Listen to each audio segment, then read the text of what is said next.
Welcome back, everyone.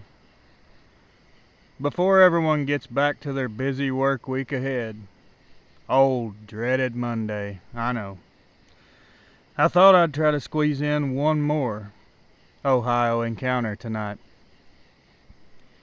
I've been trying to upload as often as possible. As a husband and a father of 4, I hardly ever have time to myself, but I wouldn't trade it for the world. Before we get started, if you're not subscribed to the channel and you enjoy the content, hit that subscription button. It's 100% free, by the way. Also, hit the thumbs up. That helps the channel tremendously. You can also share these encounters with everyone you know. The more people that hear these encounters, the more the truth and awareness are being spread. Now, I'm pretty sure you guys know what to do. Grab a drink, lock your doors and windows, hit the lights, and let's get started. My name is David. It was the fall of 2018, somewhere around mid-October.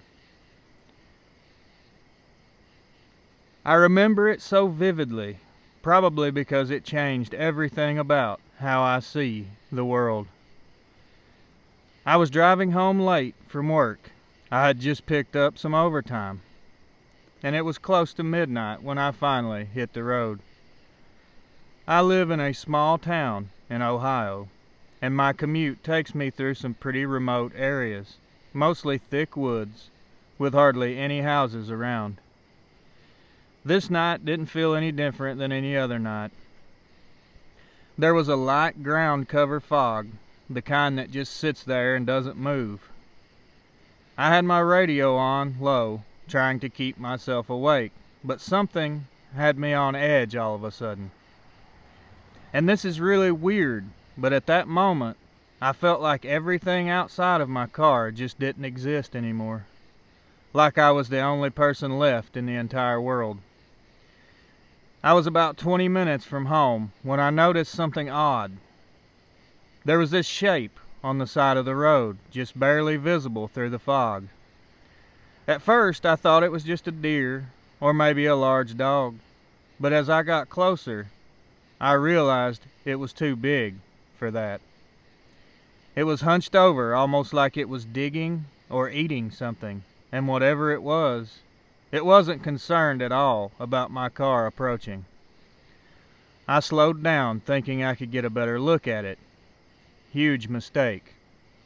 As soon as I got within 10 feet, the thing turned its head, facing me. I swear to God, I've never seen anything like what I saw. Its eyes seemed to be self-illuminating, glowing, this golden amber color. And it wasn't eye shine either, because when my headlights were off the thing, the eyes still lit up in the dark. Its face looked to be a twisted version of a wolf, but 100 times more menacing. This thing just looked evil.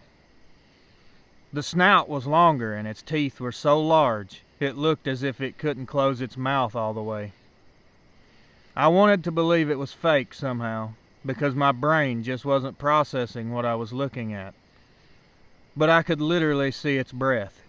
It was breathing heavily, almost labored. And then it stood up on its hind legs.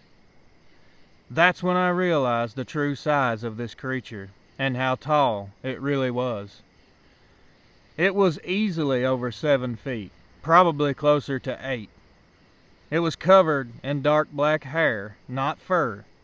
Its body was very muscular, like a bodybuilder, and it had giant hands like a human, but the fingers were very long and had what looked like claws on the end.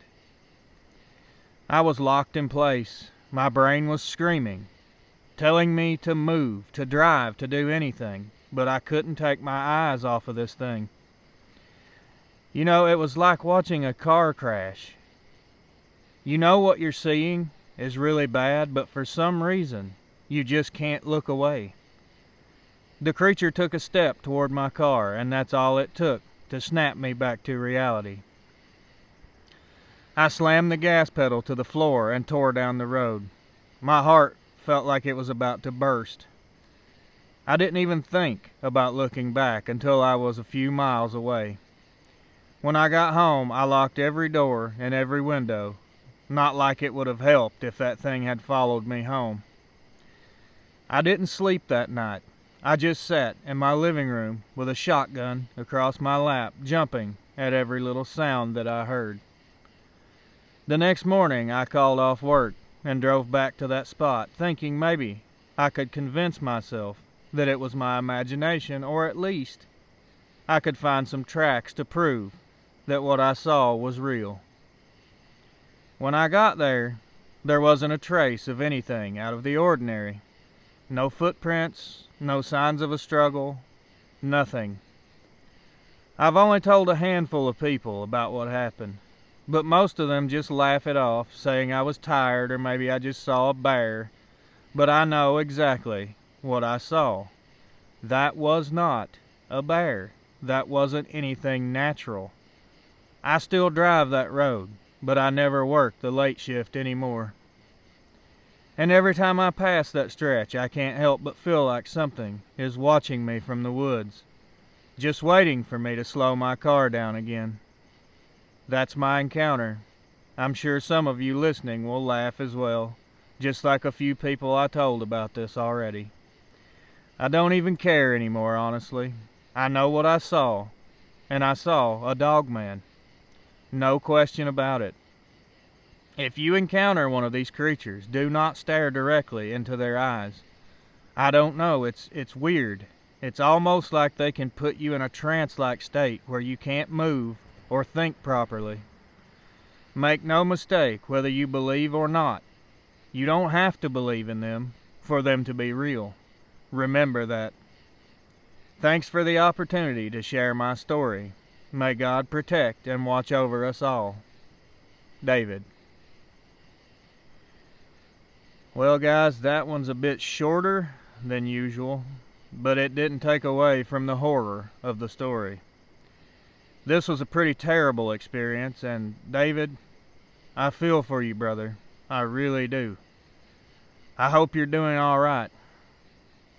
I can assure you, neither me or any of my subscribers, well, I hope not, are going to laugh at you or your story. I take this subject very seriously. It's not up to me to judge you, brother. Only to listen and tell your story so people can hear it. Speaking of stories, if you're listening and have had an encounter of your own and would like to share it, send me an email. I'll leave my email address in the description of this video. That's all for this fine Sunday night, my friends. Until next time, watch over your loved ones.